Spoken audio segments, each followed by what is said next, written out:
Good evening. I'd like to call to order this April 16th, 2025 meeting of the City of Titusville Planning and Zoning Commission. If everyone would stand for the Pledge of Allegiance. Pledge allegiance to the flag of the United States of America and to the republic for which it stands, one nation, under God, indivisible, with liberty and justice for all.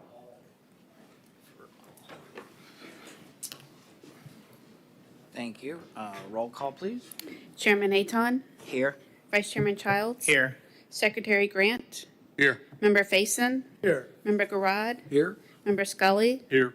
Member Gellin. Here. Alternate Member Findler. Here. Alternate Member Rogers. Here. We have a quorum. Anyone have any comments or changes of the minutes? I do. Member Rogers.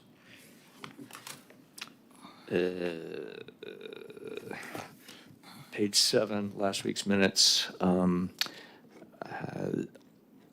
I didn't say that Verona established a total for more urban sprawl. I said it established a toehold for more urban sprawl. If we care about such things, that would be my edit. I used to be an editor. Okay. Anyone have any other corrections or changes? Anyone have a motion with the change? I'll make a motion to approve the minutes with that correction.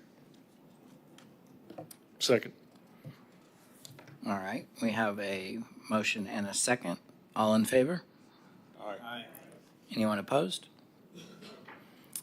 Okay. Minutes are passed. Chelsea, would you read the quasi-judicial procedures? Yes, tonight's agenda provides the following notice.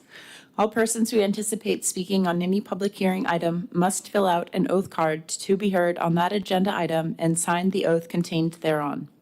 These cards are located on the table near the entrance to the council chamber or may be obtained from the recording secretary. This meeting will be conducted in accordance to the procedures adopted in Resolution Number 24-1997. Those speaking in favor of a request will be heard first, those opposed will be heard second, and those who wish to make a public comment on the item will speak third. The applicant may make a brief rebuttal if necessary.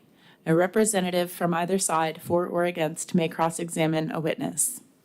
Anyone who speaks is considered a witness. If you have photographs, sketches, or documents that you desire for the commission to consider, they must be submitted into evidence and will be retained by the city.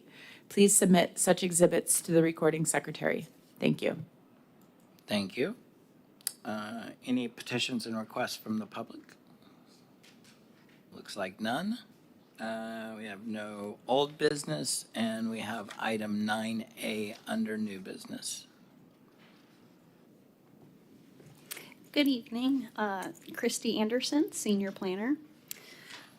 The item before you this evening is a request to amend the master plan for Verona, also known as Willow Creek. The applicant, Mr. Rodney Honeycutt, on behalf of the owner of KB Home Orlando LLC, owner of the properties, is requesting to amend the Willow Creek Plan Development PD Master Plan on a property located west of Grissom Parkway, east of Challenger Parkway, State Road 407, and Interstate 95 at the western terminus of Willow Creek Boulevard. The Willow Creek Master Plan, also known as Verona, was approved for the city's planned unit development procedures under Comprehensive Plan Amendment Number 1-2016 in February of 2017. The master plan was amended in February 2024, in which the light industrial commercial area and transition zone were removed and replaced with a large lake with the recreational amenities and an added fifth residential village E consisting of 126 multifamily units. The development has approved maximum allowable density of 1,277 residential units. The 2024 amendment also added the following allowable use: one model home per single-family residential village. Ancillary parking lots are prohibited.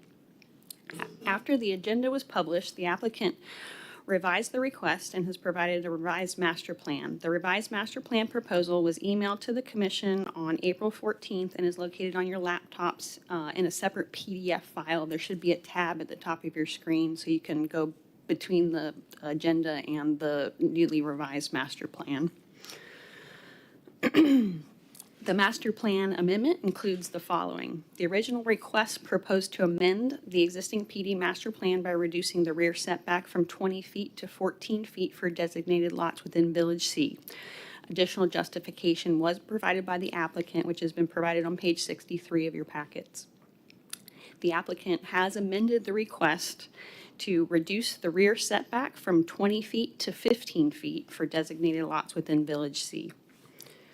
Number 2, the request also proposes to reduce the minimum lot width from 40 feet to 20 feet for multifamily Village E. The third part of the request includes the original request proposes to allow model home clusters up to 8 model homes in each development phase of Villages A, B, C, and E.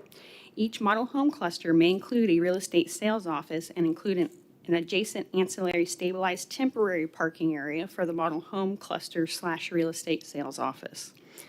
The applicant has amended the request to allow 1 model home with real estate office and up to 4 decorated model show homes and 1 ancillary stabilized temporary parking area within each residential village. Additional justification was provided by the applicant, which is on page 67 of your packets. Staff is recommending denial of the request to amend the master plan by reducing the rear setback from 20 feet to 15 feet for designated lots within Village C. Staff recommends approval of the request to reduce the minimum lot width from 40 feet to 20 feet for multifamily Village E. And staff is recommending denial of the proposed amendment to allow model home clusters of up to 4 model homes in each development phases of Village A, B, C, and E, with each model home cluster including a real estate sales office and an adjacent ancillary stabilized temporary parking area for the model home cluster / real estate office. The city currently does not have processes or procedures in place to approve the number of model homes prior to platting. The city is currently working on developing procedures consistent with a new state law which requires local governments to establish a program to approve residential building permits approved by preliminary plat if certain conditions are met prior to approval of final plat. Real estate sales offices are currently regulated as a temporary accessory use under LDR Section 28-366. And staff is providing the following recommendation consistent with the LDR section and the new Florida state law. Staff recommends approval of allowing 1 model home with a real estate sales office and 1 ancillary stabilized temporary parking area within each residential village, with additional permits may be issued consistent with Section 177.073 of Florida statutes. It should be noted that the city currently does not have procedures in place to issue a temporary certificate of occupancy prior to final plat. And in order for a model home to be occupied, both water and sewer clearances are required, along with the conveying associated utilities through the city through a bill of sale and maintenance bond. Several conditions of the current master plan were carried over to the amended master plan and are located in the PD rezoning ordinance. The new proposed conditions of approval include the following. Accessory building permits, accessory building and structure setback standards be incorporated into the conditions of approval. Townhomes and multifamily developments shall have a minimum distance between structures of 20 feet and a maximum of 6 dwelling units shall be allowed in a building group of townhouse units. Townhouse building groups shall also have staggered setbacks to reduce the straight row effect. And the final condition added into the ordinance would be the 1 model home with a real estate sales office and 1 ancillary stabilized temporary parking lot within each residential village, with additional permits able to be issued consistent with the state law. And this item is scheduled for a public hearing that will be held by City Council on May 13th, 2025. And I'd be happy to answer any questions that you have from staff at this time. Thank you. Vice Chairman Childs. As far as the mobile, or not mobile homes, the model homes, why are those treated differently? I don't really understand why those are treated differently. Is it because they're built earlier than all the other houses, or why do we have ordinances that govern that, I guess? Well, we don't really have standards in place, we just have an allowable use. So that section that we have in there does allow for model homes and sales offices, with certain restrictions. But, and now, since you said that, I was thinking of the Florida law that was passed, I think it was last year, about small business, allowed in residential areas. Oh, yeah, that's Which- going to be under a home-based business. So would that not, I guess, would that not, Yeah, I don't think that that's be going to under be that? No? connected, yeah. why not? I don't know. I don't know. I would think it would, because it's still, if you, as far as a home-based business, you still have people coming to the house and they park outside. It governs how the house looks. It says it can't look like a business. A model home doesn't look like a business. It is similar, but I believe it requires an individual to be living in the home Oh, and you're right. conducting the business. Oh, good So I point. think, yeah. Good point. All right, thank you. Member Rogers. Christine, you and I talked about this on the phone. So the maximum of 6 dwelling units in the townhouse units, that was not changed to 5. That was not one of the things. This was like it was. No, the proposal of the maximum of 6 dwelling units allowed in a building group is associated with that straight row effect, and that is something that is currently in our code that's under townhome developments now. So we do have those standards in place for townhomes currently. Okay. And we hear this term ancillary stabilized parking. What exactly is that? It would have to be a prepared surface that would be, utilized for vehicles. And so is that the kind of thing that sort of like later is torn up and replaced with grass or? Yes, so the temporary parking lots are typically removed and then they're converted into yard areas for Because the house, single-family this homes. is the model home actually becomes a home and then. Correct. Okay. And yeah, there was one more. Oh, I know. Sorry, the new Florida law that you mentioned, can you explain one more time? I guess my question is, if it seemed to me that maybe the problem was that that there's a new law that might permit what is being requested, but the city at this time doesn't have that process in place. And I guess my question is that likely to, so if we say no on the extra model homes, is that likely to, I don't know, come back around again simply because we've been trumped by the law from Tallahassee? That wasn't asked very elegantly. You understand what I'm saying? I guess it's kind of like, the Live Local Act. Like, have we been taken out of this equation? Tallahassee said as many model homes as anybody ever wants, and so we have to do it, or? I don't think the plat law is referencing model homes at all. It's just pertaining to expedited issuance of building permits prior to the final plat. Okay. And the city is unable to determine how many, permits will be issued under that process that's still being developed. So we struggled with that because we don't currently have processes in place in the current code. Okay. I think I get it. Member Garad. Thank you, Mr. Chairman. Christy, I've got a couple of questions for you, and I spoke with Christy earlier in the week as we're allowed to give a call to kind of heads up. And what I want to make sure the commission understands, as I understand it, make sure I confirm it through staff and also our legal counsel. The way I see the applicant's request, there's 3 facets of it. 2 of those facets are really related to zoning regulations. They're not codified as a building code, international or state, or any relationship to building codes. The other 2 are zoning codes. One is to have model homes that differentiate from the standards in effect for the city, and in some regard, how that's differentiating, meaning the stabilized parking and the multiple numbers. Those are zoning restrictions. On the other side of that coin is what I understand to be an International Building Code Congress, which is the reason you can't have a temporary CO. You either occupy a building in accordance with those codes, which are adopted at state and federal and national, international levels, or you don't occupy that, excepting for the construction crew. One might think, well, why can't I be in the building if the construction crew comes? It's a whole different point of view.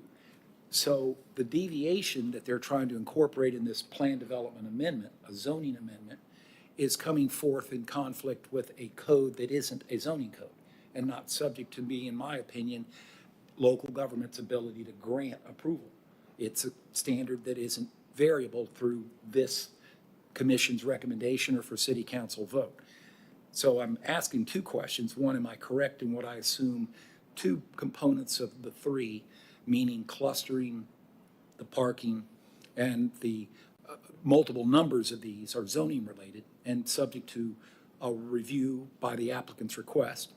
One of those being temporary occupancy under a temporary CO simply can't be reviewed for approval or recommendation because it's not subject to our authority or the city council authority. So that'd be Chelsea. I would push that.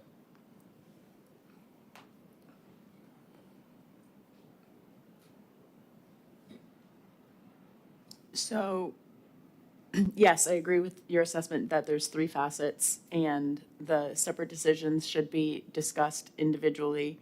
And as to the question with the model homes,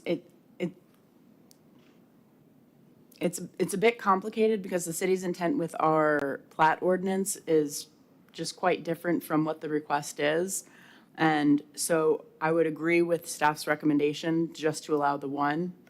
But I'm not sure I'm quite understanding your entire question. The question would be, in the three facets, I'm of the opinion the International Building Code Congress standards in effect in the state of Florida for the city of Titusville do not provide a waiver of a certificate of occupancy and therefore Absolutely not. prohibit That's correct. the occupancy by visitors, tourists, by homeowners, by anybody that would be an occupant because it does not possess a certificate of occupancy. When it possesses a certificate of occupancy, you can occupy the building. Construction workers are the exemption because you're building it. That's my understanding. That's correct. And my understanding is that the building official is going to be at the city council meeting to speak to those points. So for the commission, I don't think that's a debatable matter, just my opinion. For the other facets, the other two, and the components within it, it may be more than two. It's stabilized parking, multiple numbers, and then all this stuff with setbacks. That's subject to a PD, a planned development or planned unit development, and that's a negotiated zoning district. We're discussing, I hesitate to say a business proposition, but we're discussing an offer to do something and our agreement to allow it to be, our agreement to recommend it, city council to approve it. But that's a zoning regulation, and that is something city council, through our recommendation, may do. Does that sound correct? Yes. Thank you. I see no other comments, so I'll open the public hearing. And Mr. Honeycutt? Good evening, Rodney Honeycutt, 3700 South Washington Avenue. Good to be here tonight. Thank you for the opportunity. I want to address these, what I think are the easiest to the hardest. That could be famous last words, but the first one is allowing a 20-foot wide lot in the multifamily units. That's in the current R3 code, allowed for townhomes, and that's the proposal for those, is to allow 20-foot wide lots. Currently, the PUD minimum lot width is 40 feet, and so that's what that request is. Any questions about that? I'm assuming that kind of got lost in the sauce as that was converted from the commercial to the multifamily. Is that kind of how we got to 40 instead of 20, or was that not accurate? It was probably my understanding that that might be apartments, but I don't think the multifamily ever was intended to be apartments. After talking to the owner, they intended to be townhomes all along, so it should have been addressed in that amendment. Thank you. The second one is the model homes, and so I'm not sure that we're all on the same page. Here's what the proposal is. We already have, and I don't even know that model home is in the code. I think it says a retail sales office, and it mentions ancillary parking. That was approved in the last amendment, but not the ancillary parking. So the intention here from me was to make sure the ancillary parking, and it's definitely needed. You don't want people parking on the street and blocking the street. You know, I've been in these places because they're all over the place. I mean, Melbourne and Vieira, I've been there recently. And people park on both sides of the street. It's a 24-foot wide street, and so one car can maybe get through. And so it's much better to have an ancillary parking lot for that. And so that ancillary parking lot is typically a lot that would future be a home site, because the retail sales office, they use the garage for the sales.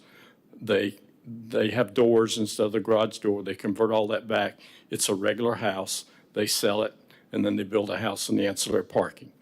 So in addition to that, and you see it all over the place, they would like to have other models to display. It's very helpful if you're a customer.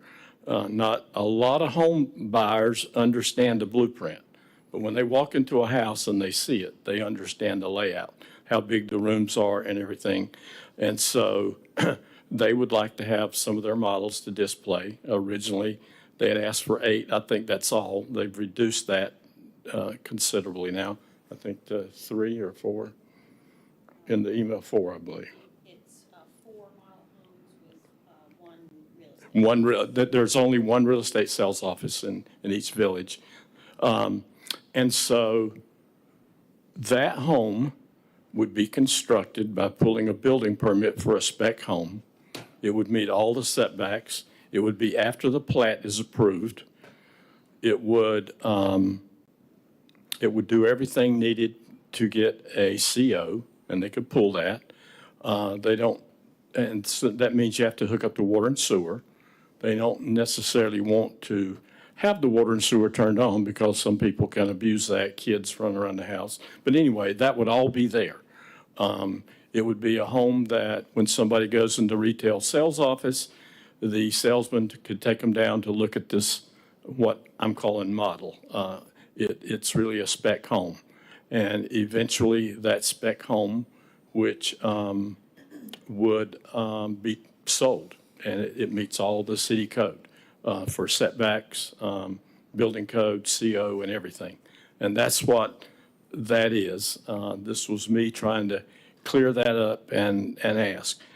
What I understand that staff has recommended approval is that the retail sales office in a home with ancillary parking would be acceptable, and the developer could build other homes as a spec home and go through the process and get those approved. And so that's acceptable to us if that's what staff is saying. And it would. That's correct. Okay, so the plat's approved, everything, no home is built without an approved plat.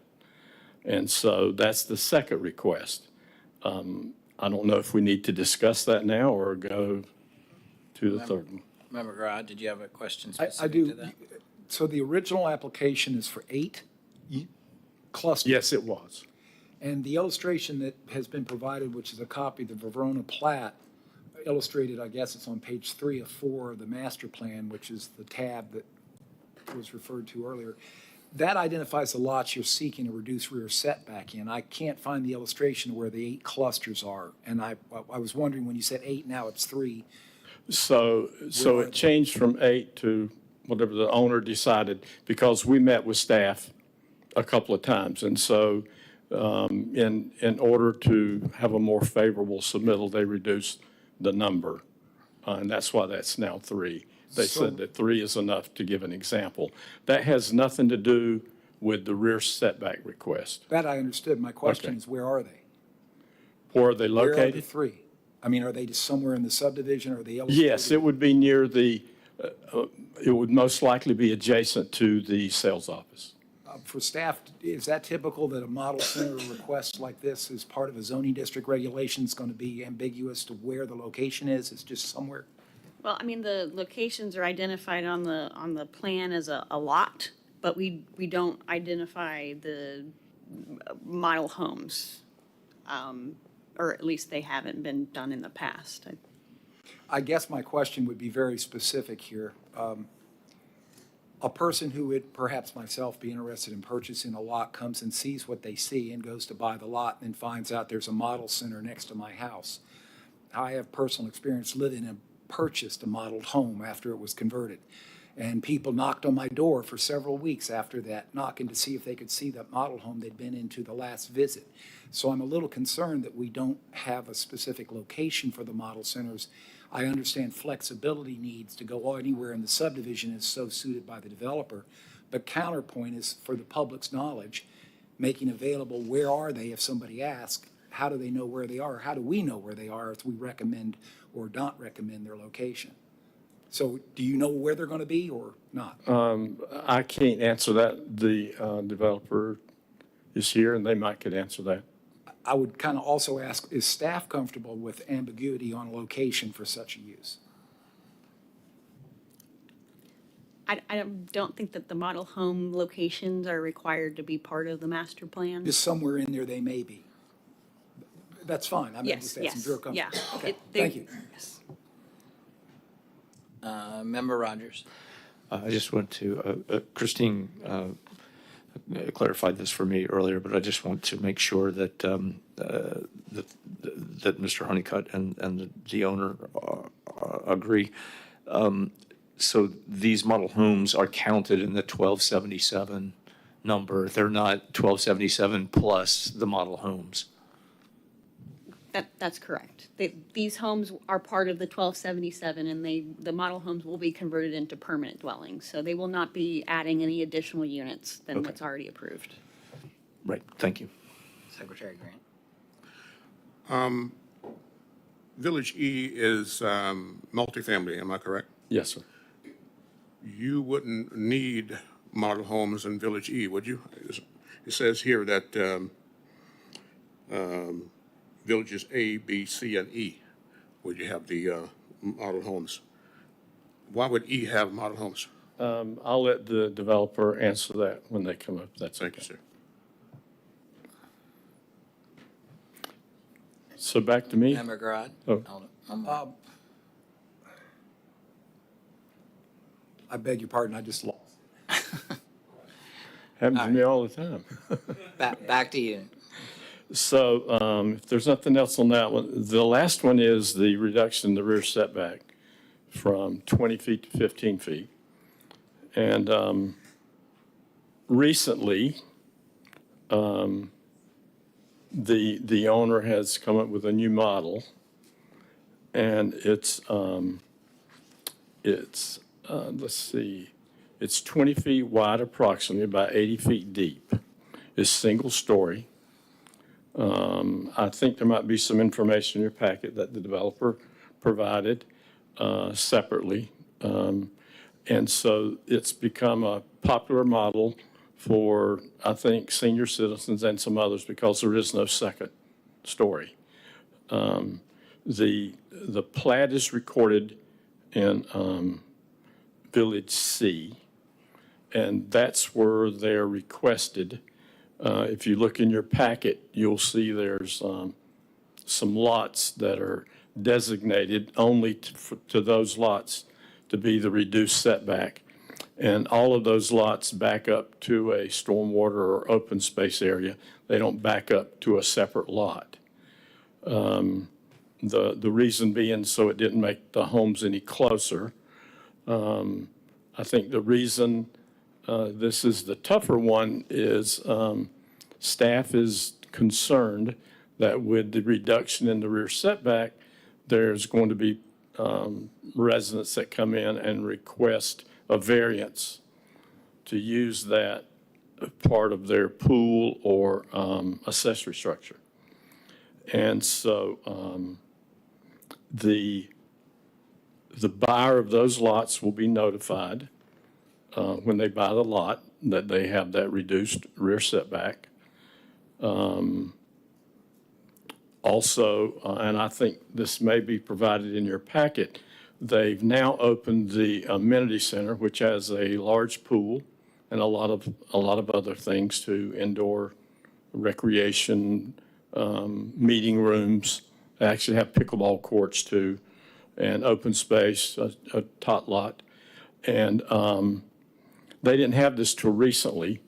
And the first phase of this project was completed before any of this happened. And there's like 9 or 10 pools there.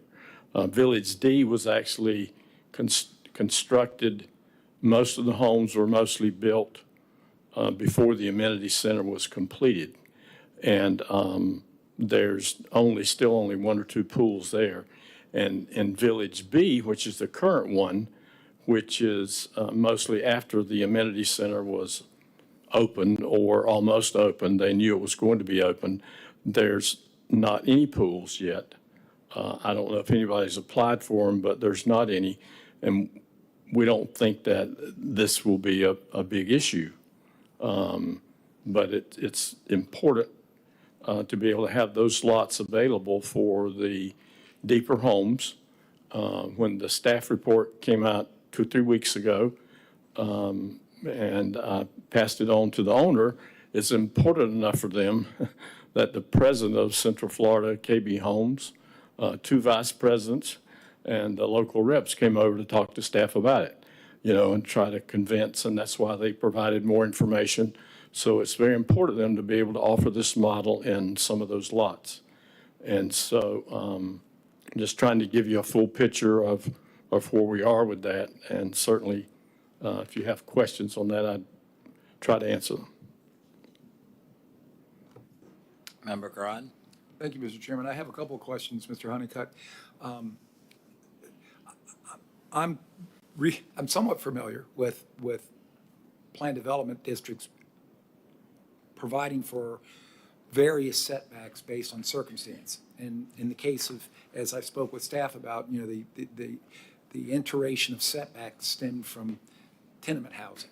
And the purpose was to open buildings up for air and light. That's where the origins of zoning setbacks come from, period. The development of rules over the past 100 and some years since tenement houses created the rules have seen all kinds of variations. In plan developments, you kind of see that, in my opinion, and that's how I read your request. You're only requesting to put the type of unit with this need of a reduced setback on lots that abut open space, as you mentioned earlier, and that for the purposes of zoning standards where you have a need to preserve open space, so light and air goes between buildings, you don't compress them to where you have no access or limited access, is still there if you reduce the setback because everyone enjoys looking out over the retention pond or the depression area or the landscape area, so it serves the same purpose. I would imagine, and I'm sure you could imagine, that a homeowner that goes to buy a home is told, well, Model A down the street that's not on the retention pond costs $1, but if you want the nice one on the lake, it costs $2. So you get a premium lot when you're on the open space.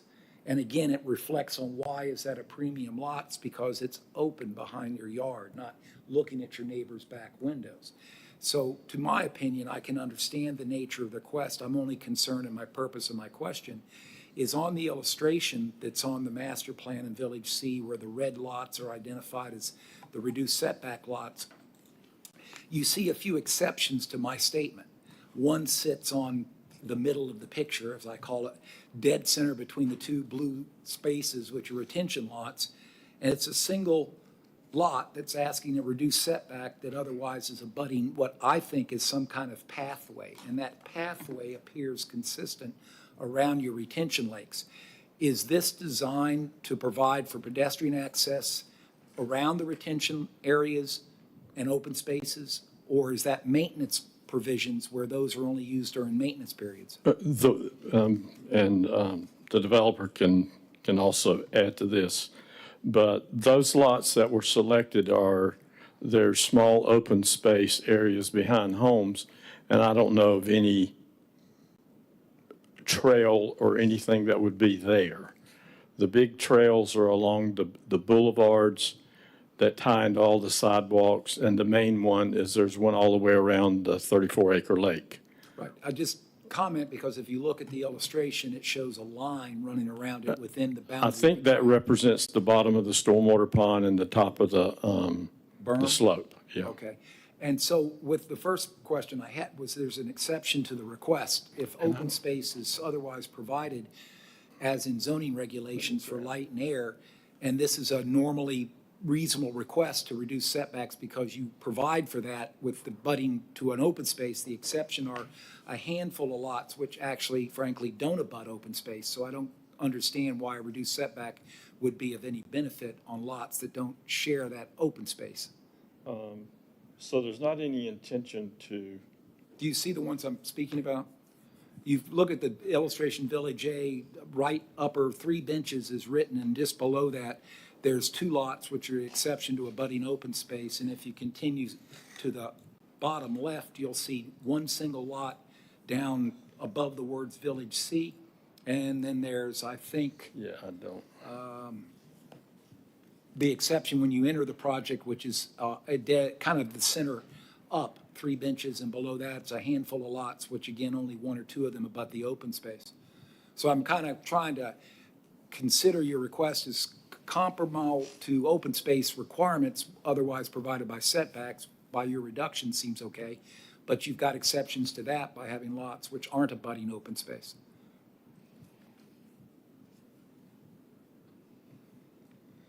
I see a couple maybe you're talking about, I see now, where there is open space that allows access for mowing and stuff like that back to the pond. Maybe that's what you're talking about? I'm not familiar with your design, but I am familiar with what the picture shows, and it does show a difference between lots abutting So, yeah, I don't have the full picture here to see exactly which ones you're talking about.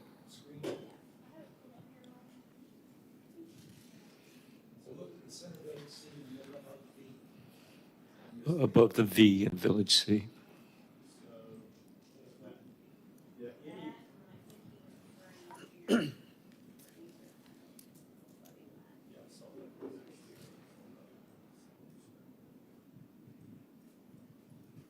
So it's not the intention not to back up to open space or a stormwater pond. So if your request was considering that, as I just mentioned, that I understand it myself, and I see the benefit of having reduced setbacks when you otherwise are still providing open space, I would have an exception to that consideration for those lots which do not share that benefit. So you don't have a heartache if the lots which are not abutting those retention lakes or retention depressions or open space, those would be the ones subject to review for this consideration, and accept those that are strangling out there that are individual and not related to that open space benefit. Yeah, I think the ones that we looked on the screen, I would agree with you, yeah. Thank you. Member Rogers. Mr. Honeycutt, is it still 14 or was it 15 feet that you said would be sufficient? 15, it was revised to 15. 1.5. And in your experience, which I understand is fairly considerable in these areas, is 20 feet, 20 feet is the standard rear setback, is it not, for a single-family residence? It varies. I think you see 25 and you see 20 in a lot of different areas. I'm given to understand that occasionally in something like maybe a mobile home park or something like that, you would have less, but for an actual single-family dwelling, 20 feet would tend to be the minimum. Is that correct? I think in the Titusville code, it might even be 25. In the county code, it's probably mostly 20, unless you go to a modular home development or something like that. I actually take your point, or the owner's point on a lot of this.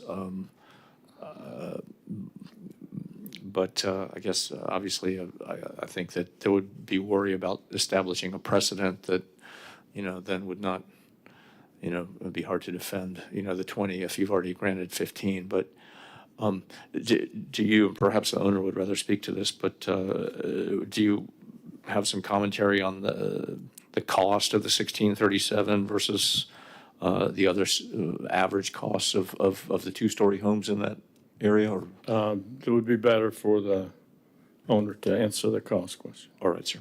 Thank you. Member Grodd? Thank you, Mr. Chairman. I've remembered my question I had a fading moment on. And it's twofold, so kind of, I need staff's request to also consider what I'm asking as well as Mr. Honeycutt.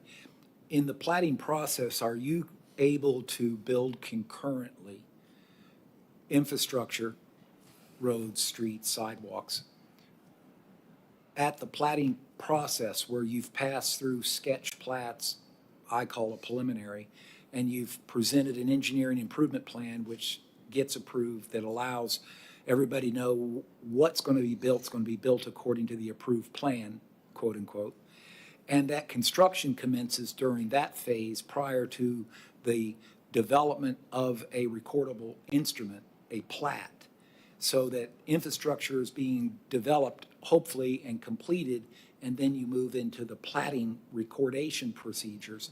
Are you able to build the homes concurrent with that? Forget about the CO question. Concurrent construction of homes simultaneous with infrastructure. Does Titusville subdivision code allow that? The answer is no. The answer is no. You have to get That's why I your said it's plat twofold. I was going to say, I believe that's what we're working on in Correct. response to the new state law. Thank So, you. yes. And the reason I ask it, Mr. Chairman and other members, is that's not an uncommon rule. Other communities have developed rules like that. I can certainly respect, I, in my career, worked with KB Homes. They're a nationwide builder, and they experience things that vary from community to community based on the community standards. But here, what's happened with the state law is they said we all need to be the same because KB could build in any one of the 67 counties. And they all ought to be about the same rules, so that what ends up being is for expedited development, you build concurrent so that poof, one day you've got roads, street lights, stop signs, and houses. You record the plat and people start selling houses. Thank you. Any other questions? Seeing none. Thank you.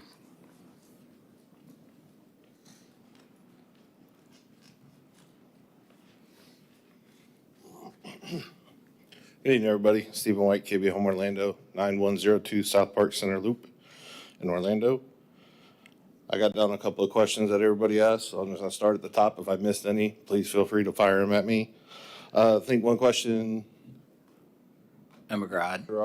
Garage, sorry.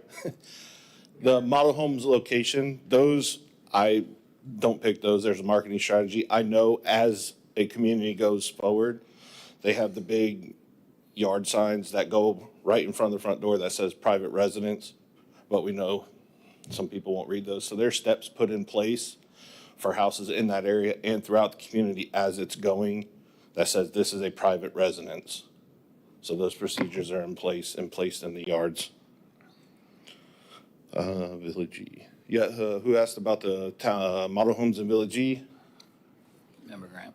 Mr. Grant, yes, we do have models in townhomes because what it does is it still allows customers to come in and see the layout, because the model home on the very end, we'll say if you're looking at it on the left, is going to be different than the middle or the right with the orientation and how it is on the inside. So it gives everybody that view of how it's set up, how the furniture fits inside, the feel of walking through it, and getting a visual of what the inside is going to consist of.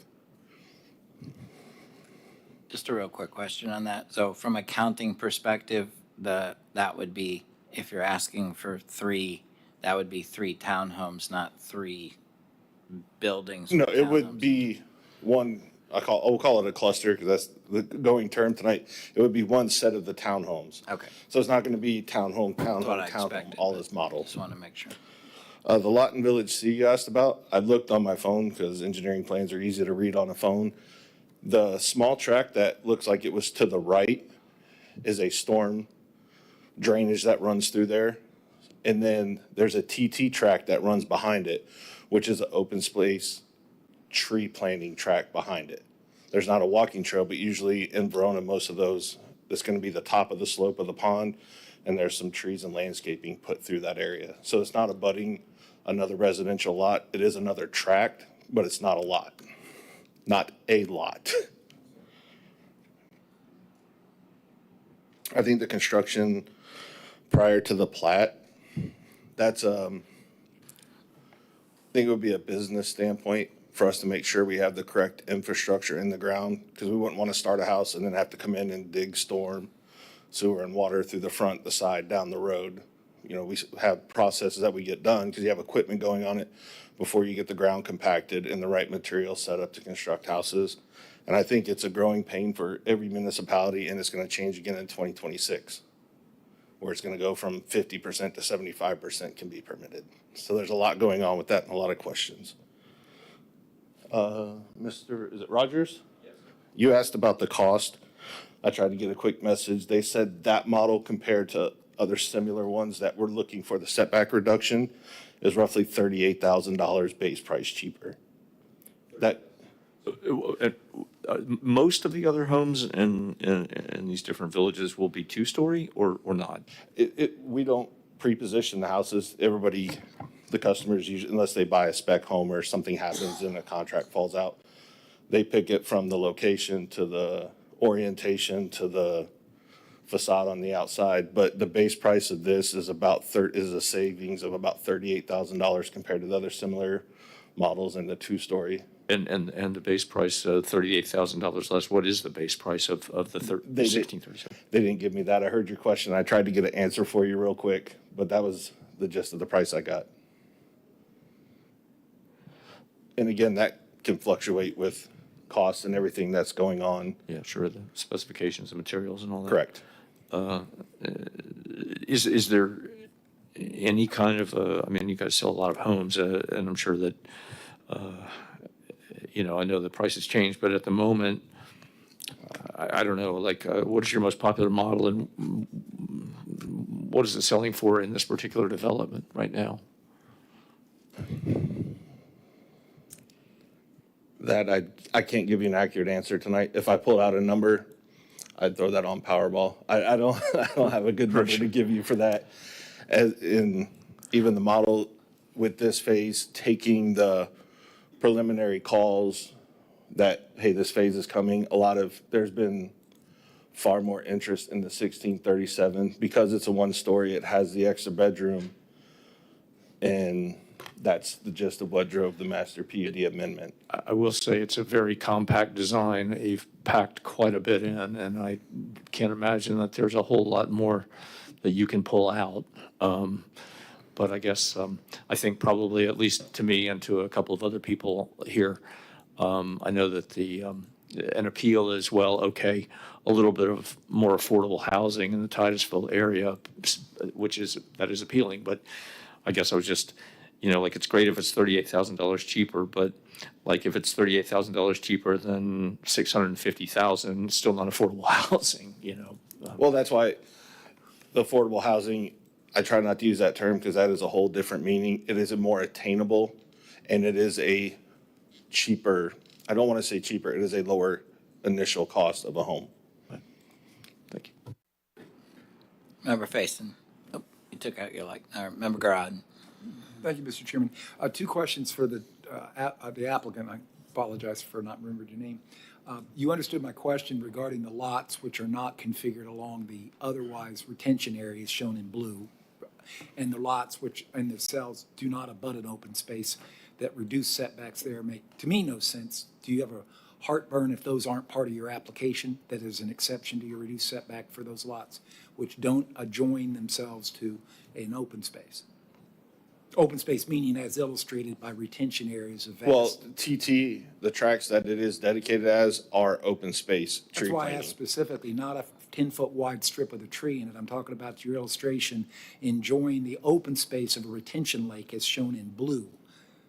A wide, vast area looking out. So you're asking if it abuts, it would not be next to an open space, but have to back up to a retention? I just want to make sure before I answer you, we're on the same page and I understand, because Yeah, I think the applicant in the initial discussion said that this is lots which abut open space. And I kind of embellished on that a little bit about open space and kind of conversed about the benefit of old zoning laws came about in 120 years ago.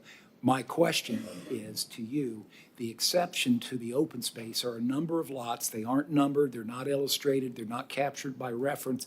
I can just point at my computer screen, so I would have to leave staff with the idea that if it's favored in the request, the exception to my support would be those lots which are not abutting those blue areas, that they're just abutting other lots or tracts which are used for maintenance or tree planting. I see the two completely different. okay, no, that's why I just wanted to make sure we're on the same page, because TT is called out and dedicated as an open space Right. tree planting tract. So If that's I what say it, lots which don't abut blue areas on that concept, can then I we can look figure at the that out. map for a second before I see how many there are? Looks like about a dozen in rough count. And for example, the one that's up here, that's a cluster of 5, I guess, or 6 if I'm count 5, 2 or 1.5 abuts a blue dot and the others don't, so I wouldn't see that cluster as being applicable to a reduced setback in whole. I can't imagine how staff would police that when a building permit comes through to know that lot 3 of Village 2 is okay and lot 1 of Village 2 is not okay. That's an impossible task. It'd be impossible for me. It may not be Yeah. impossible for others. I have a similar concern.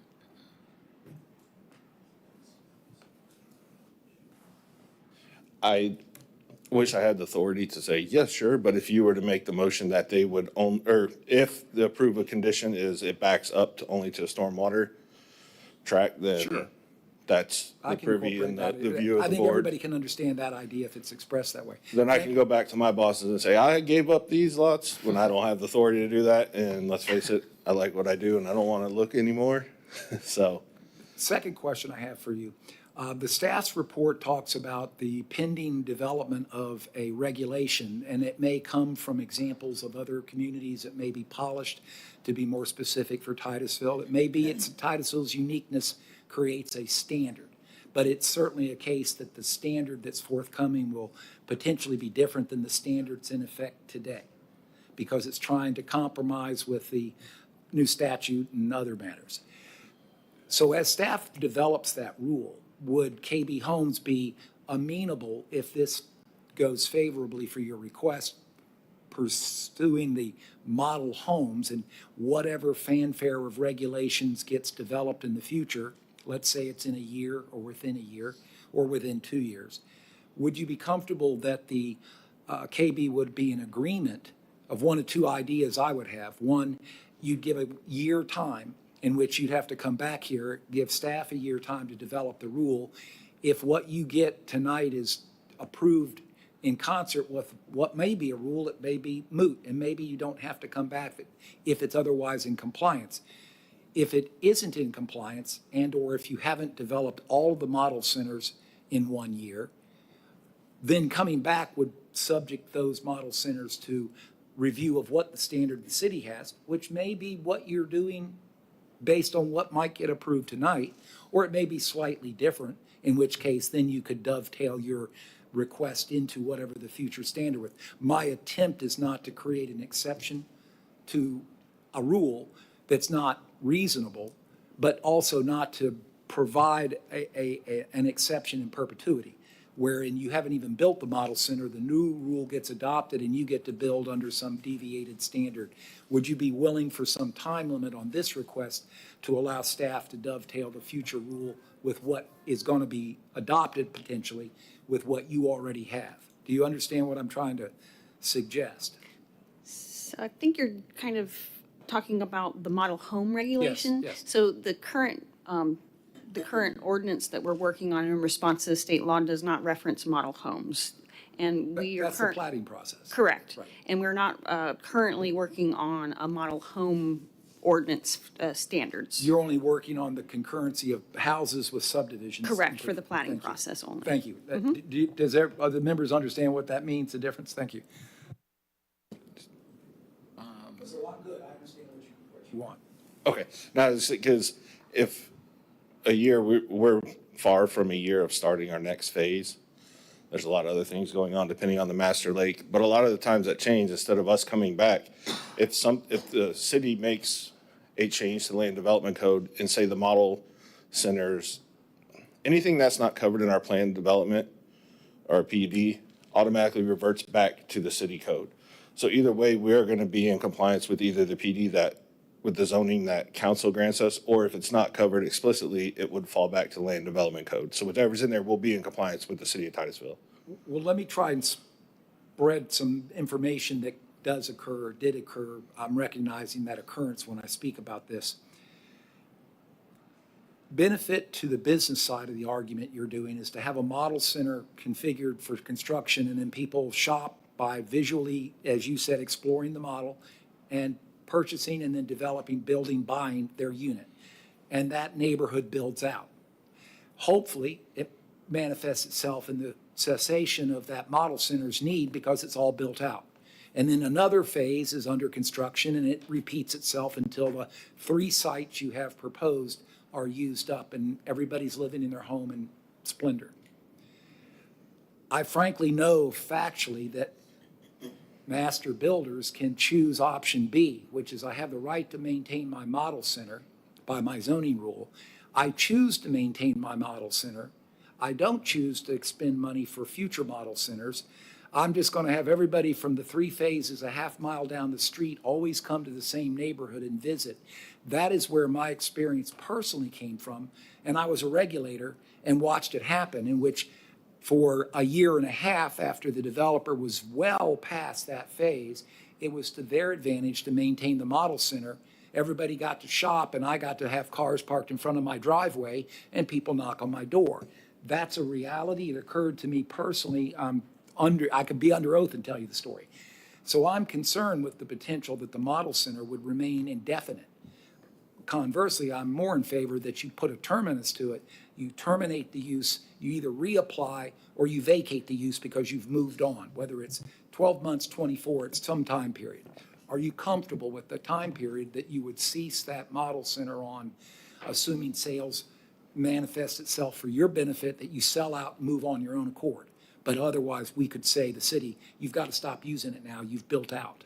That is a condition. I don't have the authority to say sure on that, but I can tell you in other communities that we currently have, I do reside in a KB neighborhood.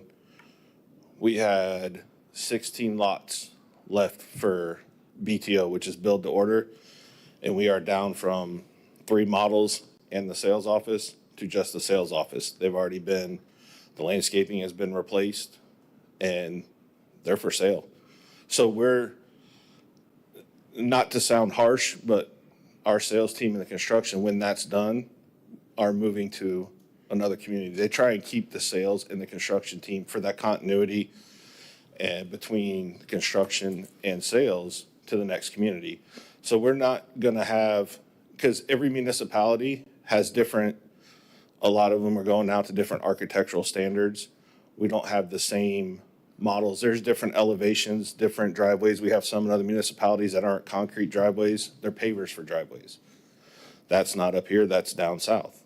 So everything's different even in the Orlando division. So what you see in Community A might not be the same. It could be the same model, but not the same elevation. Right, I understand the So part of. to answer the short, we're not in the business to hold on to model homes to drive from, because even that, if somebody's, well, if you're looking in Polk County, if somebody told me, hey, go ahead and drive over to Titusville and look at this model, No, I'm not talking about driving 50 miles. I'm talking about driving within a planned community that could be a quarter to a half mile. I'm talking about the intensity occurring in a neighborhood past the time it should have moved on. I'm talking about the business side of this is to maintain it to the last possible choice. In other words, if there's 100 lots and there's 3 model homes, build 97 lots and then sell out the 3 model homes. I'm talking about something slows down the progress and the 3 model homes remain because you don't want to build another 3 somewhere else, and it's easier to facilitate looking at those units down the road by golf cart travel, by road, by direction, by signals. And that is a problem. Why I've spoken to staff as they develop rules. Staff, I believe, needs to develop a rule that has a time limit. It can be predicated on something, and you're ready to tell me what it is. So section 28-366 for real estate sales office, when a real estate sales office is contained within a model home, it has a maximum time frame of up to 2 years. So this request would terminate the model sales, the three clusters, and their use for the real estate office. The real estate sales office cannot operate any longer than a maximum of 2 years under that code requirement when it's within a model home. But the model home that could be accessible to the public, that would park the car out front and go tour. Correct. 1, 2, 3, could do that without a The real estate code office. currently allows it, and like if they wanted to build a temporary structure to house the sales office, they're allowed to do that for up to 1 year, like a temporary structure. And then if they include the sales office within a model home, then they can have up to 2 years to operate the sales office. Guys, I'm dense. The single-family or multiple-family or attached single-family homes are cluster-built and they're a model center, A, B, C, D. D has got a real estate office in the converted garage. And people come and look at A, B, and C and decide which one they want to buy. It may even be D because it's one too, and they contract some business relationship there on site, real estate transaction. That use, real estate transaction, ceases in 2 years by the city code. That's correct. The A, B, and C model homes, or the D model home with the converted garage, turned into a real estate office. If the real estate office vacates the garage, but it's still a modeled home, how long is it remain? The city has no regulations for model homes. So time limiting the exposition of those model homes where they're configured for display for untypical traffic, cars parked, people knocking on the door saying hello, that should be time limited. Is KB willing to put a time limit on that? It could be qualified in months or years. It could be qualified with the build out. In other words, when the cul-de-sac is built out excepting for these units, you have to vacate the use. Do you understand what I'm trying to? I understand, and I think for me is, even if it's not a model center, and as Christy said, if we can pull a permit and keep it as a spec home, it's hard to say there's a time, because if it's not a model center, we have 3 spec homes for people to look at. I'm I not understand the opposed open to a house. recommendation that it equals what's in the code for the center if it's allowed, the 2 years. I don't have a good answer for that. I honestly don't, because some villages, I think Village C in total is 529 homes. If that sells in 2 years, thanks. There's with the way market is and marketing and sales, I don't know, because right now, we're only doing one part of Village C until we can get the master lake going. There's a lot of internal parts for us prior to even home construction and even infrastructure in the ground that have to take place. I understand. So there's a lot that goes into if we get these in, but then we can't go forward. Do we do this one and then you have a builder's like, okay, we're going to go from this side of the road to this side of the road, and now it's a new sales center, so we have 2 more years in the same spot. Well, I guess the answer lies in the request you've made hasn't been approved. So if you have to live with the request you've made being modified by conditions of approval, that's the rule. Whatever those rules that get adopted by city council, that's the rule. Yes, My question absolutely. for staff, so as the applicant mentioned, this spec home. So if spec homes are allowed to be constructed, as the applicant just put forth, And they can be used, and people park on the street and walk in and tour and look in perpetuity. There was no time limit, as the applicant inferred. That's okay with city code. There's no real estate office on side. It's just a model home with a nice picket fence and nice landscaping, the robin model sitting on a little stick out front, and the walrus model on the next one, or whatever they connote them to be. They're all going to be model homes, and this goes on daily, monthly, yearly, because it's a spec home. That's okay. I'm not aware of any regulation or code that would address that. So the applicant doesn't have to request model homes. He's just requesting temporary real estate offices. The temporary real estate office was already approved in the previous PD amendment, but what we're You're looking for modifying. with the modification previously for this one, and the agenda, I believe, is just for the model center and the parking lot, correct? The model center and for model For and the homes. parking. What we don't have now is we don't have the parking lot. What that does, it keeps people off the street, crossing the street. It's a, I'm good. Personally, I'm good with the application. I'm good with the attributes of it. I'm concerned about the timing and the perpetuity issue. And now that I've determined, I guess, been advised that really you don't have to ask to develop a model center. You really have to ask to develop a temporary parking lot on a residential lot, and you have to ask to have a temporary real estate office deviating from the code being a typical zoning district as opposed to a planned development zoning district, back to my first comments in the beginning. So I just, again, stress, I think timing should be part of the consideration here, that you aren't operating this use potentially in perpetuity. I don't support that myself. Thank you. That's all my questions for.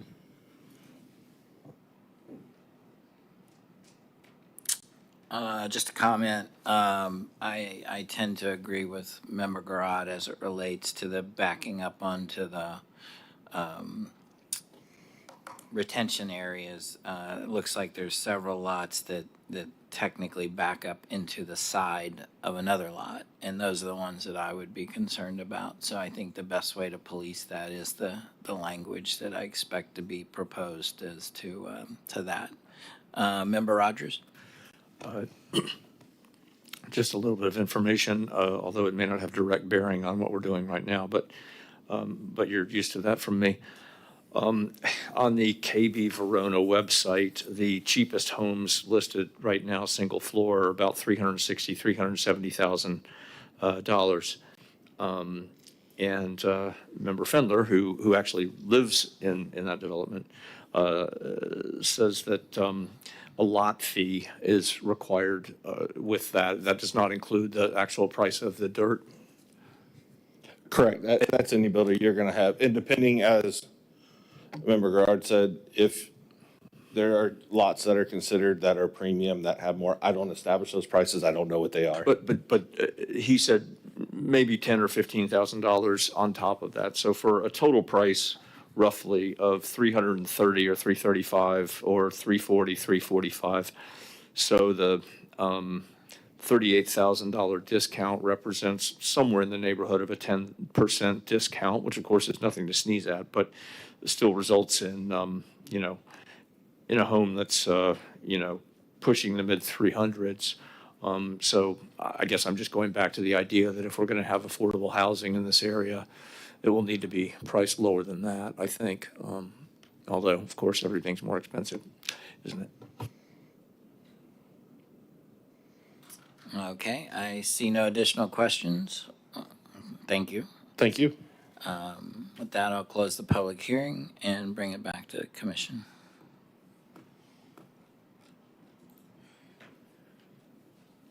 Any comments or anyone care to make a motion? Member Garrett. Just a comment for the commission. I hope I haven't overwhelmed, bored, or otherwise talked too long about this, but the point of what I'm trying to present is that lacking a standard in effect today and a request being made in this planned development zoning district, we have the opportunity to create the rule by recommendation and by condition, supporting hopefully by the city council. But that way, the applicant gets what he's looking for, and perhaps the public in long term is protected. And I've tried to express some of my concerns on my experience where without some restriction to time, it can backfire. it can become a nuisance. It can become a problem. And where the argument made about, as you just mentioned, about open space, I see favorably, but I disfavor the idea that you just have lots that are just typical to any lot, therefore I reduce the setback. I don't see the need for that. That's what I'll share with everybody. Thank you. Vice Chairman Childs. I'm just trying to get my head around the recommended action C for the model homes cluster. Is the reason why that you guys are recommending denial of that is because of the whole you can't do it in concurrency? Is that you can't build so can you build the real estate office ahead of plating, or I guess I don't understand why. Staff's concern with this is that we don't have standards in place for model homes, standards for the parking lots and where they can be and setbacks and things. So that's why staff had difficulties, offering a recommendation of approval, because we don't have standards within our code as precedents for this. So even though it's just like basically they're building a house that they might show, like any other house that a realtor might take someone in and look at it that's uninhabited, that was at one point had people living in it. So you're not against, so it's really just what they're going to be, it's just going to be an empty house, right? They're just going to build it before all the other houses. They're going to build those houses before all the others. So then they can and they'll have one that's still just a real estate office. And the other three, they're just going to show like any other regular house, right? So That's correct. But your denial is based on that you don't have procedures around because it's technically a model home, right? Sure. Yes. Okay. Yeah. I just don't see. I think if they were using it as a real estate office, then I would see trying to. Yeah, I think staff is being very reserved with that Yeah, recommendation, just because we didn't really have a whole lot to work on, so we're kind of, providing the information and kind Yeah. of leaving it up to you to discuss. I can understand, if your thought, well, you just want to make it clear that they cannot use it as a real estate office, right? The other three, they can use one. Correct, yes, As yeah. a real estate office. The other three, there's no procedure, and we're not going to, approve those and don't use them as a real estate office, but, okay. And then, and for A, as far as the 20 feet to, I think they requested 15 now. 15. Your recommendation is denial because the standard is in the Yeah, code is 20. we're concerned about, the potential of increased variance requests. And then also that we don't have a precedence in the city. This would be the narrowest rear setback for a single family / townhome type development. So that's why we offered that recommendation. Got that. Okay, thank you.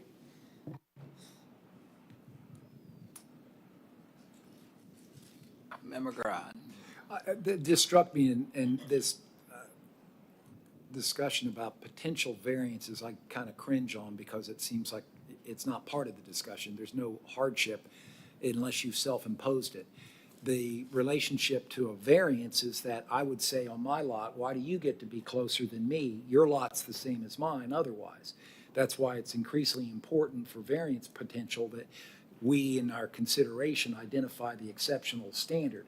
Your lot is different than my lot because I'm on open space. Now, if you pick up one of those ones that's not, I'd make a really good argument at the Board of Adjustment hearing about why are you differentiating my lot, which is just like your lot.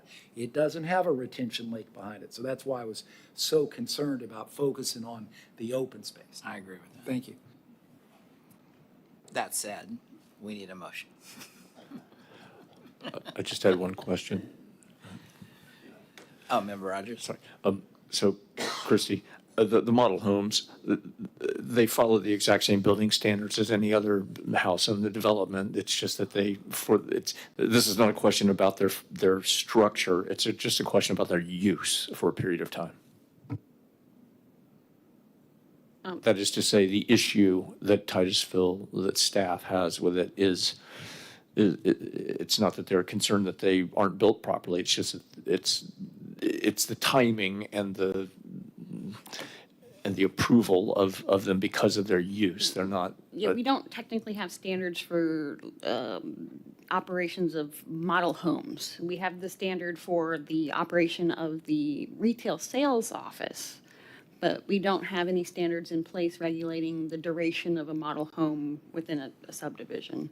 But as far as the construction goes, the exact same standards are followed for a model home as they Correct. would be for. Okay. Correct. Member Grodd. One at a time, go ahead. No, you go first. No, I was just gonna say, you're gonna take them one at a time, right? Yeah. I just Like, have one. okay. One remaining question goes back to the applicant has reduced the request from more clusters to less clusters. The applicant's now seeking 3 clusters of these model homes. Is that what I understood? So, There was a change you mentioned yes, earlier, right? I just want to read it verbatim. So one model home with a real estate office and up to 4 decorated model show homes and 1 ancillary stabilized temporary parking area within each residential village. And as depicted, second question, as depicted on the Verona master plan, I see it identified village A, B, C, D, and E, and there was conversation about C, I think, earlier, if it was included in that. That would be in each of those villages, there would be potentially a site which would have 4 of the townhomes and a temporary real estate office. Correct. Villages A, B, C, and E. So Yes. for perception, the saturation would be very minimal if you look at the number of lots each of those villages contain, the number that'd be devoted to the modeled use, the temporary parking and the real estate office, would be the vast minority of the area. I would agree with that statement. Okay, thank you. Now we're ready? Now we're ready. I had a little experience with model home development, I'm sorry, I It apologize. seems like you may have a few nightmares. with I am model. not a rocket scientist, I promise you that. And I got to call this up again, in kind of concert with the staff's recommendations, but somewhat deviating from them based on the applicant's request to reduce it. So I would be recommending approval of the request to develop the cluster model centers in the villages at the maximum of that request 3, with their temporary real estate office and their temporary gravel parking, improved parking. So, to allow model home clusters of up to 4 model homes in each development phases of Village A, B, C, and E, with each model home cluster including a real estate sales office. Yes. Then in concert with the staff recommendation, not to reduce the setback on lots which are not abutting the open space identified in blue on the master plan, which presumes it's a retention lake. Only the lots which abut those retention lakes would be authorized for the development of the reduced setback, the 15 feet in lieu of the current 20. Where lots don't abut that open space identified as a blue lake on the master plan, those are not recommended for reduction to the 15-foot setback. I'm only recommending approval to reduce setback. Can we do it like, one at do a One at a each- time. yeah, So, one- so on yeah. page, Point 1 was clusters of 3 in the can we do villages. A is the setback. Yep. If you could, Moving in on to the next part of the request, I began by saying there's many facets of one application. In this case, the request to reduce setbacks affects a number of properties illustrated on the master plan in red. correct. The recommendation is to approve the requested 15-foot setback reduced from 20, but only for those lots abutting what's identified as a retention lake colored in blue. If the lots are not abutting that boundary, sharing the benefit of the open space, I don't recommend they reduce the setback. Is that Understood. okay? B is the lot width, which they recommended approval. And the lot width everybody's comfortable with the request. You've said recommends approval, so it would contain B as part of the recommendation. I'm sorry, can we do each item and like make a motion for each Well, individual? I just went backwards, I'm sorry. So item. let's start with the easy one. Yeah, because we do one motion for the rear setback, and then we can move on to the lot width. Okay, And- we got the rear setback down to Blue Lakes recommend approval to reduce setback if you abut those water bodies. So that's a motion. That's a motion. Okay, let's vote on that motion. Yes. You want to take, okay, now I understand what you want to do. All right, you want to do it, that's fine, I understand. So that's a motion. Okay. So that would be item A on page 30. And, oh, sorry, Member Rogers? I just, maybe this is splitting hairs, but it seems to me that a few of those lots, a portion of them abuts the water, but a portion does not. And so perhaps you'd want to modify that slightly to say that the 100% of the lot abuts the water. Or maybe you don't. I wished I had numbers to be able to reference, I'm sorry, I do not. So if the continuity of the buffer is the entire lot width, that would be the lot applicable to reduce setback. I understand Mr. Rogers' point. Okay, so the entire lot width must abut the lake stormwater pond Right. area. Let me be honest, it's very difficult to deal with something that's as abstract as little squares and little bonds and little colors. So it's difficult, if not impossible, to codify a recommendation in that matter. So I'm doing the best I can. Yeah, I mentioned earlier, and Mr. Rogers, your comments on point, that there is an exception to the abutting the open space. There's a cluster of lots, we'll call it in the center of the picture. In the center of the picture, there is a red box of 5 lots, and that center of the picture is red box of 5 lots, the middle two abut the blue dot. And that's literally what I'm looking at. I don't support those lots reducing setback because it's impossible, I think, for staff to differentiate which of those 5 are the ones that get the 15-foot setback and which are the ones that don't.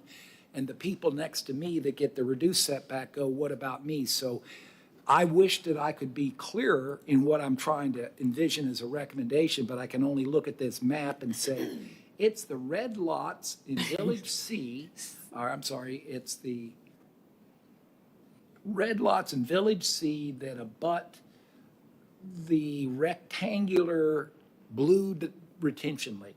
Do you see those? So the identified lots, but only the identified lots that are the full extent of the rear property line must abut the stormwater pond marked in blue. That, I Yes. think that is accurate. And what I'm trying to suggest, and Mr. Rogers brought it to my attention, to make a lot about the blue spaces, the criteria is good. I like that. But however, in this red box of 5 lots, 2 abut the blue and 3 do not. And I can't see why the 3 on the outside, it's ridiculous. I wish the applicant had been addressing this with identifying numbers so it was easier to make a recommendation. That helps us, helps me.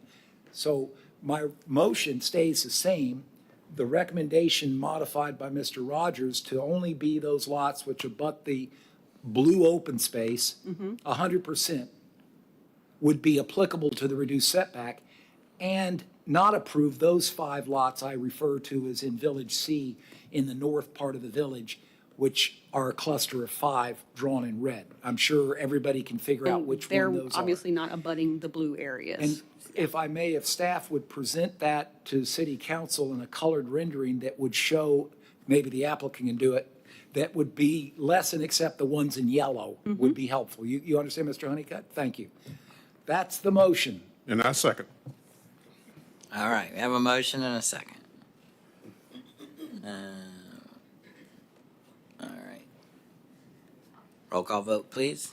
Member Garad, Yes. Member Scully, Yes. Vice Chairman Childs, Yes. Member Gellin, Yes. Secretary Grant, Yes. Member Faison, Yes. Chairman Aton. Yes. All right. You want to stay on a roll for Next item motion B? on the roll, item B in the staff report, I recommend approval based on the staff's recommendation to reduce the minimum lot width from 40 to 20 feet. We have a second? Village E. I second. Member Faison seconds. Roll call vote, please. Secretary Grant, Yes. Member Faison, Yes. Vice Chairman Childs, Yes. Member Scully, Yes. Member Garad, Yes. Member Gillen, Yes. Chairman Aton. Yes. All right, on to item C. As a motion, I would recommend that in concert with the staff's recommendation to deny the cluster of 4 model homes in each development, since the applicant has reduced the number from prior, a larger one, to only 3. I don't see that, so I recommend approval of the requested 3 sites. Would that be the correct language? Would that make clear sense to everybody? You have 3 sites for your model homes What do you mean proposed. besides the real, so, because the 4 is talking about the 4 model homes with one of those being the real estate sales office. That's correct. Correct. Yeah. That one application, the applicant seeks to have 3 of, correct? That's 4. 4, I'm sorry. It went from 8 to 4. 4, I thought I heard 3, I apologize. So it's 8 became 4, but you want 4 sites of clustered townhomes with one of those units being a real estate office. Is that correct? I think it's 4 plus 1. I can read it. So it would be to allow model home clusters of up to 4 model homes in each development phase of Village A, B, C, and E, with each model home cluster including a real estate sales office and an adjacent ancillary stabilized temporary parking area for the model home cluster / real estate sales office. So in the end, you'd have 1 cluster in each village? Period? Correct. With 1 real estate office in that cluster? Correct. I would make a motion to approve that part of the request. 4 sites of attached townhomes in clusters of townhomes. Actually, Not only, townhomes. only E's townhomes. Others are single-family Model residential. homes. So in the townhome, it'd be four townhomes, one's a real estate. In the other phases, it would be detached houses, but there'd be 4 houses. I'm comfortable with that part of your applicant's request to recommend approval as the applicant requested of the cluster of 4 with 1 real estate office with 1 in each village. And the Is that correct? stabilized parking. Correct, with an ancillary stabilized temporary parking area for the sales office. Yes. I second. Okay. All right. No lights on comments. Okay. Roll call, please. Member Faison, Yes. Member Gillen, Yes. Member Garad, Yes. Member Scully, Yes. Vice Chairman Childs, Yes. Secretary Grant, Yes. Chairman Aton. Yes. And I'd also request a motion to be made to add the additional conditions. So several conditions of approval from the current master plan were carried over to the amended master plan and are located in the PD ordinance. So the new proposed conditions of approval include the following: accessory building structures and setback standards be incorporated into the conditions of approval. Townhouse and multifamily development shall have a minimum distance between structures of 20 feet, and a maximum of 6 dwelling units shall be allowed in a building group of townhome units. Townhouses building groups shall also have staggered setbacks to lessen the straight row effect. That would be my motion, and the applicant understands that as well? Yes. That's my motion, just as stated by staff. Do we have a second? Second. Member Secretary, Vice Chairman Childs. Seconds. Roll call, please. Member Gillen, Yes. Member Garad, Yes? Secretary Grant, Yes. Vice Chairman Childs. Yes. Member Faison, Yes. Member Scully, Yes. Chairman Aton. Yes. We good? I got a thumbs up. Yes. We're good? All right. Thank you. All right. That was our last item, our only item of new business. Moving on to our second petitions and requests from the public present. See none. And so we'll move on to reports. City staff. No reports from city staff. Chelsea? I have no report. I have no report myself. Any members have any reports? Member Grant, Secretary Grant. I don't have a really report, but I have something that I came across today. I was, what's that? On the website, CityofTitusville.com. They're talking about the county commissioners defunding North Brevard Economic Development Zone, and say that Titusville may follow. It's a very interesting article. I was curious about this. I want to see what kind of feedback or rebuttal that you guys may have. If you don't mind, I'd like to read a small portion of that. It says that the future of the North Brevard Economic Development Zone hangs in the balance after Brevard County Commissioners initiated steps to withdraw funding. Amid this shift, Titusville Mayor has signaled a strategic pivot towards new economic partnerships and streamlined initiatives, potentially including a localized approach to business development. Excellent. On the 14th of April, Mayor Andrew Connors emphasized resilience, framing the North Brevard Economic Development Zone's potential dissolution as an opportunity to refocus and reimagine economic growth. His remarks suggest a move towards localized industrial-specific strategies, particularly with the space sector and small businesses. Key elements of his plan could include, because nothing has been set in stone yet, a streamlined process for permits and approvals to attract investors. In fact, I think that's going on now with the Live Local, et cetera. Enhanced infrastructure to support commercial and residential projects such as the shores at Tranquility and the redevelopment of the Titusville Mall. Targeted tax exemptions aimed at high-wage job creation. The mayor's focus on partnerships, innovations, and targeted investments aligns with existing city programs like the Spaceport Commerce Park incentives and small business assistance. This raises the possibility of a new local board or task force to centralize efforts with space industry leaders, entrepreneurs, and groups like NASA's Office of Small Business Programs.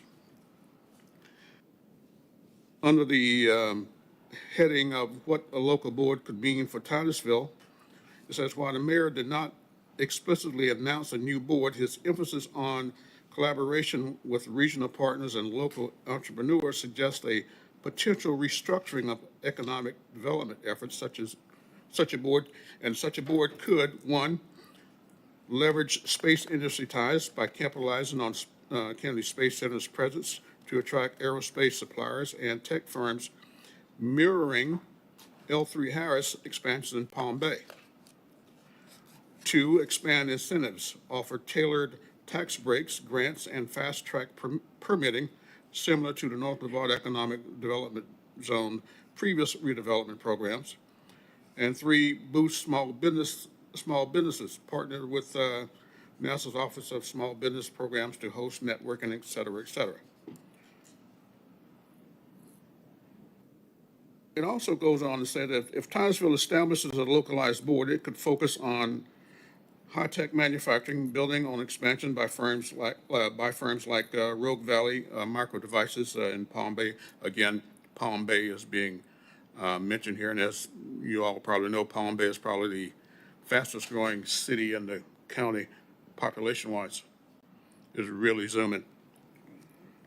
The board could also focus on tourism and retail, strengthen initiatives like the Launch From Here campaign to attract visitors and business, and housing and infrastructure, balancing residential growth with commercial needs, as seen also in Palm Bay's 9,264 unit housing pipeline. It said, while the North Brevard Economic Development Zone fate remains uncertain, Titusville appears poised to adopt a more agile, community-driven model by deepening ties with space industry and entrepreneurs. The city could emerge as a self-sustained hub for innovations, proving that its economic ambitions extend far beyond the North Brevard Economic Development Zone area. I, like myself, like a lot of other boomers, like the small town feel, but I think it's unrealistic to think that's going to be sustained forever. Primarily because of the location we're in. We're right across the river from the Space Center. We're in the heart of it all. And I have a feeling that your job is going to get much more, what a word? Yeah. Because we're already worried about our infrastructure now with all the building we're doing. And I don't know, maybe with 10 years or less, we could incorporate MIMS into Titusville. Port St. John would be a better deal, but I think they're already associated with Cocoa. Think of all They're that. just dating, they're not married. Who said that? Think of all that tax revenue that they could get because it's already established. And if they add multifamily to it, which they don't have in Port St. John, they could quadruple it. Things are going to get a little busy around here, I think, in the next few years, especially if Mayor Connors, decide to go the way this article implies that he might. Anybody have an opinion on that?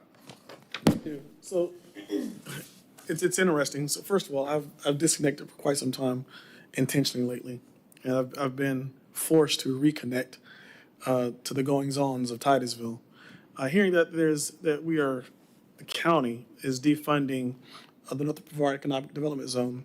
From years past, there's been some really good things that have happened in Titusville.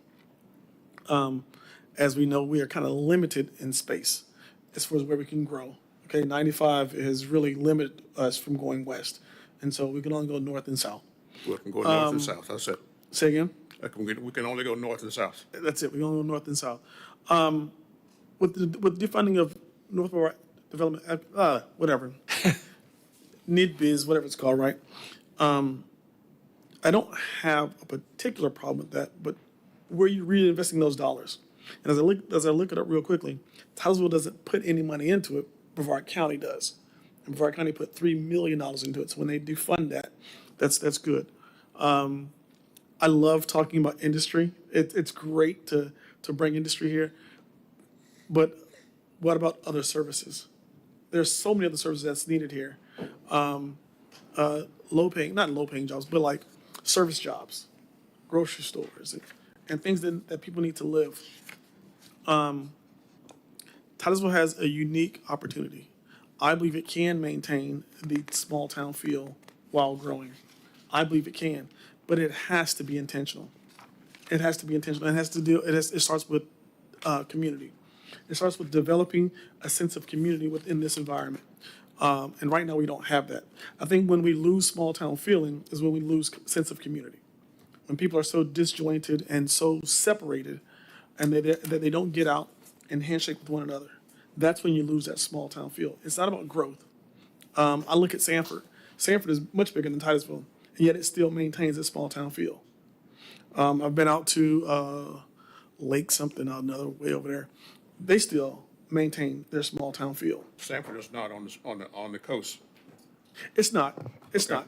But what I'm saying, I think our location has a lot to say about how far we grow and how fast we grow. Well, I think what Sanford has done has done a lot of things to be able to bring the community together. So like around the lake, there's a lot of getting out there. When they've reinvested money into the downtown and grew that downtown, where it's kind of like a mix of some of the old housing as well as downtown feel, and it's very, very walkable. Sanford has been able to foster community, thereby. That's for the planners. That's what they do. I agree. But it also takes us. It takes us spreading the word that some of the growth that's happening in Titusville isn't bad, and that we need it. Not only do we need it, but we also need the residents to support the growth, Amen as well as come out and support activities and venues. We need the community to get out and be community. That's what I think. Member Grant. Just food for thought for everyone. just to share a brief experience of it's happened before, it will happen again. I started my career in a small town, a small community, and small-time values. 50,000 people in Osceola County is a very small population. I left in at least that career, I left in 2011. There was 250,000 people. Wow. There's 328,000 people now, and it's not even the census period. There'll be 400,000 people in 2030, and it's not letting up. One of the things that the county I worked in and the cities also started to recognize, and I've spoken to staff about this, and I'm sure you'll recall I've mentioned this a lot, plan development is a negotiating tool. The benefit to plan development on the city side is that you are open for negotiation. The benefit to the development community, you saw a representative tonight, KB Homes, that's not going to be the first or the last time you see international building stock exchange level corporations. They will become the normal. Joe the builder will not be in business unless he's filling in the infill sites, because that's the nature of the economy. When you have a rapidly growing population, which you are correct to predict, I spoke to a friend today on the same measure, talked about if I came and there was a TG Builders Inc. NY Stock Exchange Corporation, if I went to Merritt Island, where am I going to find 400 acres of property? Where am I going to find 400 acres of property in Merritt Island with water and sewer available? Now, Titusville's a different situation. They've extended their service lines in an area that captures that urban service boundary, and it's put the bait, so to speak, out for development. That's what planners, when they plan cities, want to do. The revenue coming in from development works that way. No, I certainly don't think Titusville should ever annex Port St. John. The cost effectiveness of that would be a catastrophe, which is why where I lived, the unincorporated county has I'm going to say 200,000 population unincorporated community known as Buenaventura Lakes. And the city of Kissimmee is annexed around it, cherry picking the sites which were commercial. What's interesting is when they call for 9/11 and the city police have to traverse through 4 or 5 miles of unincorporated urban environment, city streets, that the sheriff responds to and the county fire EMS responds to, not the city, to drive through to go to the shopping center to answer the call of the person who had the heart attack in Winn-Dixie because the city annexed the commercial strip on the road. Or they can drive the 7-mile drive around the long way, which they don't do. That's what happens when annexations occur haphazardly, why annexations should be held to be compact. But most importantly is to recognize planned development zoning district is one that works best for both parties. When you see innovative developers, you heard him tonight talk about it's got this thing and it's hot potatoes, it's got to be sold. That's what they do is answer to the market. That's why their stocks go up. That's why the stockholders like them. That's why they get successful. But they have innovative designs that just don't fit in the capture of standard zoning rules, standard city codes, excuse me. So the best methodology for trying to balance growth with benefit is to allow staff to start with the negotiating tool. In fact, it can be codified that once you reach a threshold of acreage, you have to use that zoning district. You're not allowed to go into standard bill of fare and just build houses. And I'll kind of spin a little bit more. In the plan development, there's usually a balance criteria between internal commercial, or maybe even job-enhanced manufacturing, but you have to have something that supports that plan development as a community. You spoke about the community. You really can't walk from Verona to downtown Titusville. No. I can walk in downtown Titusville to downtown Titusville because it's 2 miles up to the river and 2 miles back down, and I did that today. I'm still able to do it too. But my point is, that's why Verona's a planned development. It captures a community within it. But unless and until I think the city recognizes that, and maybe the mayor's comments are on point, that it's coming. The train's left the station. Yeah. The train's probably going to accelerate faster than it's ever come at the station, from the station in the past. and it catches staff ill-prepared because they're usually overwhelmed. And that is something that council has to look at for staffing problems. But in support of that, back to my whole point, maybe I'll win this one day, that's the best way to handle this kind of growth, is to make that the requirement so you can negotiate with developers the things you need to by percentage of commercial, locations of commercial, the type of commercial. You can negotiate the road infrastructure. I don't know if you saw the tragedy that occurred in Celebration. This kind of deviates from my point, but it doesn't. The Celebration community is in the unincorporated Osceola County. It's not a city. It may as well be MEMS. It's a community development district, so it's got a degree of autonomous authority, but it's not anything more or less than an unincorporated cluster of homes with some commercial. A lot of innovation came that way. Everything in that you see, if you drove through it, if you've never driven through it, drive through it, everything you see is different. It was all negotiated. And in some cases, mistakes were made. Mistakes were made at turning radiuses where, in New England, the streets are skinny. Well, we're not living in New England, and fire trucks are 75 feet long, and they can't turn a radius to get behind a home. And in fact, a home burnt down for that reason. So they went back and improved radii because it wasn't working. But it all came through this negotiated development rule that created that. And in my humble opinion, hopefully maybe staff or some presentation is made through city council one day that can enhance the recognition to council of what planned development really benefits. It benefits both sides of the fence, and it's a strong suit to lead because the applicant's requesting things that are innovative and different than the standard bill of fare.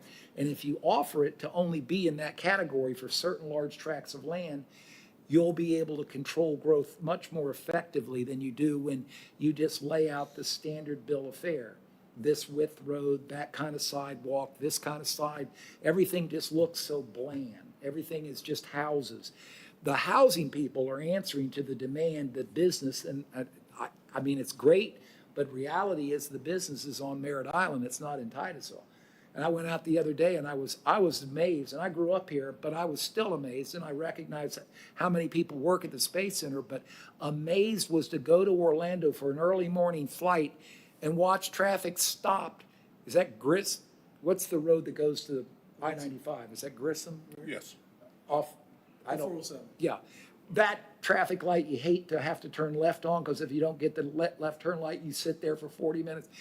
The cars at whatever it was I was hitting the morning flight on, like 5:30 in the morning, lights were stopped around the curve down to Walmart. Lights were red light solid all the way meaning they were over the bridge and through the woods. And I sat there, I said, there's probably 10,000 cars in an hour go that way. And all those people are coming from Orlando, let alone Merritt Island and Melbourne and Palm Bay. And they're coming right here. And I would say, how many people would raise their hand if I said, would you prefer to drive an hour to work or 15 minutes? Would you prefer to drive an hour and work that is only 30 miles, but it takes an hour? Or would you like 15 minutes, or your case, you might only drive 5 minutes because you leave your subdivision and turn left, you're on the home. Where will people build? In my opinion, this is a target. And when you see big international builders like KB doing a project like Verona, it's there. And I want to add one more, and I really appreciate you reading that, because that's right on point of what's going to happen. It's the future. I can recall that property. I worked one time for McDonnell Douglas, and I think that's who used to own Verona, that real estate. And they sold it, but in the very beginning, when they sold it, there was a gentleman who was the city manager in Kissimmee at the time. His name was Sam Ackley. Nice man.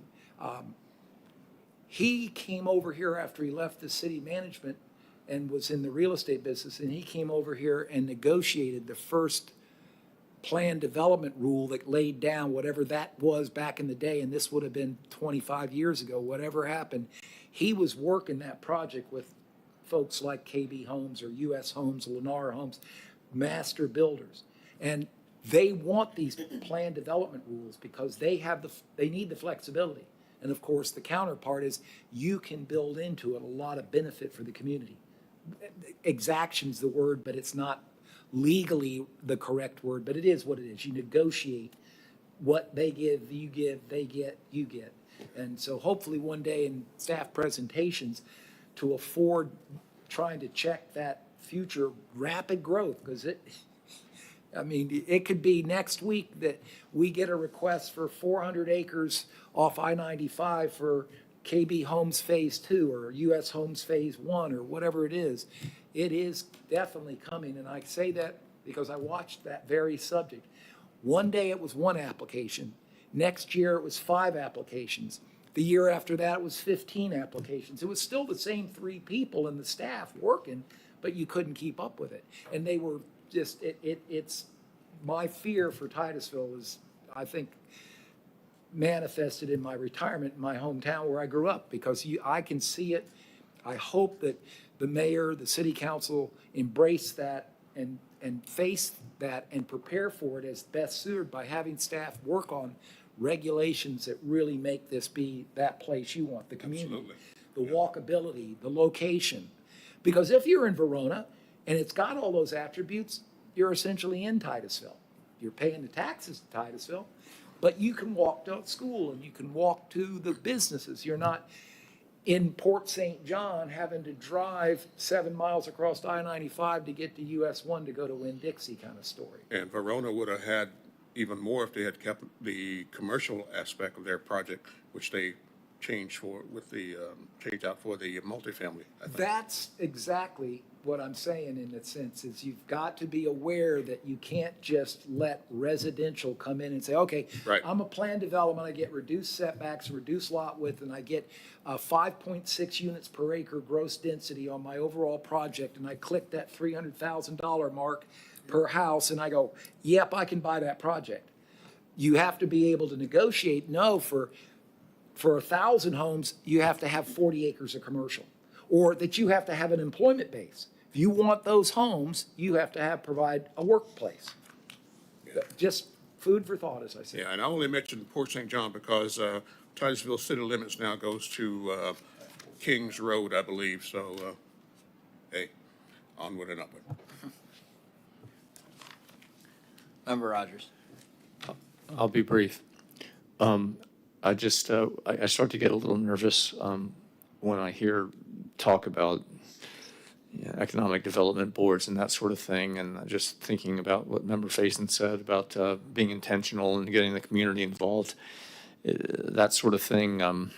Sometimes you end up with the fox guarding the hen house, and I do think you have to be careful, make sure that all the interests are represented, and you don't have mandates coming down from on high that this is the direction we're going to go and it's been decided and there's never been any input from the public. So just a food for thought.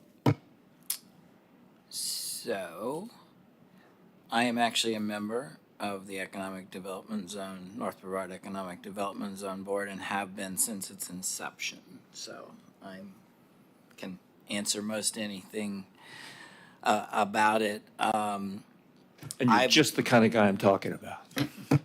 I believe we've done a tremendous amount of work. Please, I encourage everybody to do your research. Everything from Titus Landing to Blue Origin and what was OneWeb now is Airbus, I think, or something like that. All of those projects we had a hand, hopefully, in bringing. The zone is a tax increment financing zone, somewhat similar to a CRA. It is completely funded by the increase in property tax that is brought by the commercial development initiated and originated by the zone. So it does a lot of good things. And it was intended and is built so that funds related to commercial projects that happen in North Brevard stay in North Brevard. That is the part that's getting defunded. It is not a done deal. I would encourage everybody to participate and voice your opinion if you believe in it, or and voice your opinion either way, but that there are 2 more votes to the county commission before it is put into action. It was a 3-2 vote to defund, so it could go a 3-2 vote to maintain in either of those 2 meetings. The money, if it is defunded, that comes from the county, that is the county portion, would go back into the general fund and then would be controlled by the entire county. And as it relates to oversight, anything over, I believe it's $500,000 from an award perspective, has to go before the entire county commission anyway. So there is a tremendous amount of oversight related to the zone in its current form. Happy to answer any questions about it that I can. But it is a very good thing. I would encourage, at least in my opinion, and would encourage anybody who's in favor of Titusville and North Brevard kind of controlling its own destiny to a certain extent to get out there and try to keep it in force. Member Faison? Your lights on. Oh, okay. That said, see no more lights. We're adjourned.